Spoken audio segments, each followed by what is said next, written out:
ഓണക്കാലത്ത് സ്വയം പര്യാപ്തതയുടെ മാതൃകയുമായി രണ്ട് കുടുംബങ്ങൾ. സ്വന്തം സ്ഥലത്ത് ഓണത്തിന് ആവശ്യമായ പൂവ് കൃഷി ചെയ്താണ് ഇവർ ഓണത്തെ വരവേറ്റത്.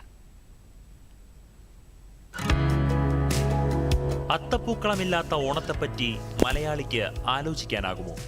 എന്നാൽ പൂക്കളമൊരുക്കാനുള്ള പൂക്കൾക്കായി മലയാളി അയൽ സംസ്ഥാനങ്ങളെ ആശ്രയിക്കാൻ തുടങ്ങിയിട്ട് കാലങ്ങളായി, അതും പൊള്ളുന്ന വിലയ്ക്ക്. എന്നാൽ ഈ ഓണക്കാലത്ത് സ്വയം പര്യാപ്തതയുടെ മാതൃകയാവുകയാണ് തിരുവനന്തപുരം കള്ളിക്കാട് ഗ്രാമപഞ്ചായത്തിലെ മൈലക്കര വാർഡ് മെമ്പർ അനില വിനോദും അയൽവാസിയായ ഡോക്ടർ സന്ധ്യയും. വീടിനോട് ചേർന്ന് ഉപയോഗശൂന്യമായി കിടന്ന സ്ഥലത്താണ് ഇവർ പൂക്കൃഷി ആരംഭിച്ചത്. നമ്മൾ രണ്ട് ഫാമിലിയായിട്ട് കൂടിയാലോചിച്ച് കള്ളിക്കാട് കൃഷിഭവനുമായി ബന്ധപ്പെട്ട് ജമന്തി തൈകൾ വാങ്ങിക്കുകയും അതിനെ നട്ട് കിട്ടുന്ന സമയങ്ങളിൽ എല്ലാവരുമായിട്ട് ഒന്നിച്ച് ഇതിനെ പരിപാലിക്കുകയും ചെയ്തു. അങ്ങനെ അതിൻ്റെ ഒരു സന്തോഷമാണ് ഇപ്പോൾ കാണുന്നത്. എന്നാലും വളരെയധികം സന്തോഷമുണ്ട്. നമ്മളൊരു പരീക്ഷണാർത്ഥത്തിൽ ചെയ്തത് വിജയിച്ചു. നമ്മൾ പരിശ്രമിച്ചാൽ നമുക്ക് എല്ലാവർക്കും നമ്മൾ ഈ പൈസ കൊടുത്ത് കടകളിൽ നിന്ന് വാങ്ങിക്കുന്നതിനേക്കാളും സ്വന്തമായിട്ട് പുഷ്പകൃഷിയൊക്കെ ചെയ്ത് നമുക്ക് എടുക്കാം. അതുപോലെ തന്നെ നമ്മുടെ നാട്ടിലെ ആവശ്യങ്ങൾക്കും ഉത്സവങ്ങൾക്കൊക്കെ ഉപയോഗിക്കാനായിട്ട് പറ്റുമെന്ന് തെളിയിക്കാനായിട്ട് നമുക്ക് സാധിച്ചിട്ടുണ്ട്. അപ്പോൾ എനിക്ക് ഇത് കാണുന്ന നിങ്ങളോട് അഭ്യർത്ഥനയുള്ളത്, നിങ്ങളും നമ്മളൊന്നും മാറി നിൽക്കാതെ നമുക്ക് ഉള്ള സ്ഥലത്ത് ഇത്തരത്തിലുള്ള കൃഷികളൊക്കെ ചെയ്ത് എല്ലാവരും മുന്നോട്ട് വരണമെന്നാണ്.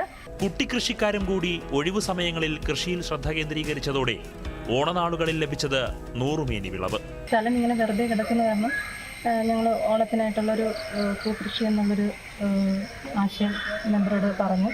മെമ്പറും ഫാമിലിയും ഓക്കെ പറഞ്ഞു. പിന്നെ എനിക്ക് രാവിലെയും വൈകുന്നേരം ക്ലിനിക്കിൽ പോയിട്ട് വന്നിട്ടുള്ള സമയത്ത് ബാക്കി ഞങ്ങൾ 2 ഫാമിലിയായിട്ട് ഇവിടെ സ്പെൻഡ് ചെയ്യുന്നുണ്ട്.